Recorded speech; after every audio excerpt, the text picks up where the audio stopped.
সাথে আছেন, আমরা উত্তরটা জেনে নিতে পারবো।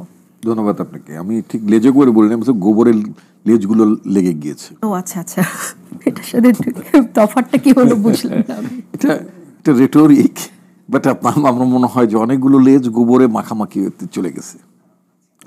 আরেকটু ব্যাখ্যা দিয়ে বললাম, এটা অবশ্য আমার না, একটা ফেসবুকে কি এক ভদ্রলোক, তিনি তার একটা মন্তব্য আমার কাছে খুব পছন্দ হয়, আমি তার নামটা মনে করতে পারি, খুব পছন্দ, এই জন্য আমি তার বক্তব্যটা কোট করলাম। What ever. আচ্ছা, এ পর্যন্ত আপনার মাননীয় প্রধান উপদেষ্টা প্রেস সেক্রেটারি সাহেব উনি যেই ব্যাখ্যাগুলো দিয়েছেন, আমি তার ব্যাখ্যাগুলোর সাথে আমি ভিন্ন মত পোষণ করছি না। মানে তার স্ট্যাটিস্টিক্স তিনি যে কম্পেয়ার করেছেন তার সাথে খুব ভিন্ন মত পোষণ করছি না। যৌক্তিক, নিঃসন্দেহে যৌক্তিক, এতে কোনো সন্দেহ নেই। উনি যে বর্ণনাগুলো দিয়েছেন, মানে ইনভেস্টমেন্টের এফডিআই এর কথা বলেছেন, যে কথাগুলো বলেছেন সেগুলো if it is so certainly এটা যৌক্তিক এবং কিছুটা রে অফ হোপও বটে, আশার আলো। এটা সত্য কথা যে গভর্নমেন্টটা আমরা পেয়েছি, সেই গভর্নমেন্টটা তো আমরা একটা পলিটিক্যালি মানে কোনো কি বলে পারঙ্গম, মানে সক্ষম কোনো সরকার না, এবং এই কাজগুলো তাদের করার কথা না, করেন উনি।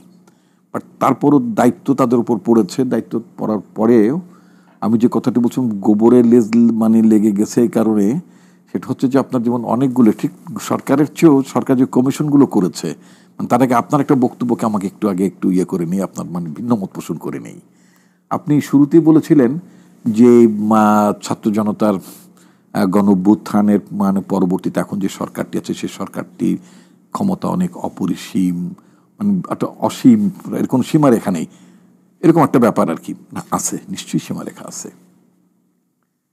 আমি সেই জায়গা থেকে বলেছি যে আপনারা সমর্থন জুগিয়েছেন। হ্যাঁ, না, সবার সমর্থন নিয়েই সরকার গঠিত হয়েছিল। সেটাই, অবশ্যই আমরা সরকারকে সমর্থন জুগিয়েছি, সরকারকে সমর্থন করি, এবং এখনো মনে করি সরকারটি আমাদের সরকার, জনগণের সরকার। সেটা বলি, আমি বহুবার ডিফেন্ড করে বলেছি যে বর্তমান যে সরকারটি আছে, অন্য টেলিভিশন চ্যানেলগুলোতে বলেছি, বিশেষ করে যখন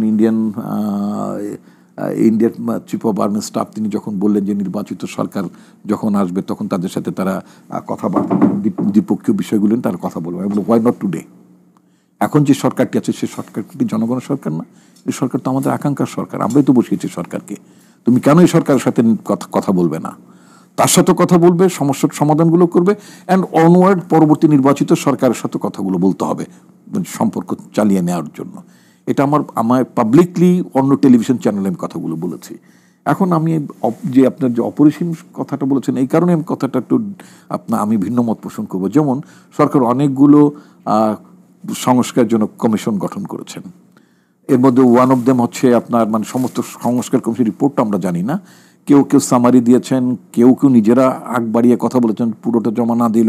যেমন আমরা যদি বলি যে আপনার বিশেষ করে যারা প্রশাসনিক সংস্কারের কথা বলেছেন, তাদের মধ্যে একটা প্রস্তাবনা এসছে বাংলাদেশ 4টা প্রদেশে বিভক্ত হবে।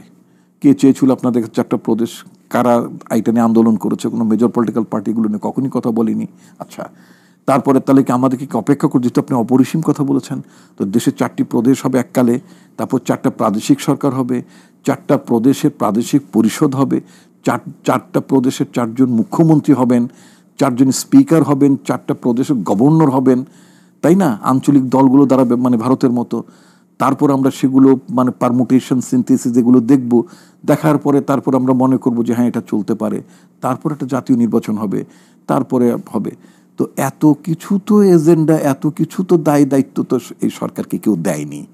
যদিও বলবেন যে না এটা তো মানে সরকার গ্রহণ করেনি, বাট আমি বলতে চাচ্ছি যে অনেকে এজেন্ডার বাইরে যেয়ে অনেক বেশি কথা বলছেন, হ্যাঁ, অনেক বেশি মানে বিয়ন্ড অফ দের ক্যাপাসিটি, এবং আমাদের যা প্রয়োজন নেই তার বাইরে যেও তারা কথা বলছেন, দেশকে একটা অস্থিতিশীল করার একটা চেষ্টা চলছে। সেই জন্য আমরা বলি এত কিছু, এই জন্য আমরা এই সরকারকে মনে করি না যে এই সরকার একটা অপরিসীম সীমা নিয়ে সরকার ক্ষমতা আছে, সেটা আমরা মনে করি না।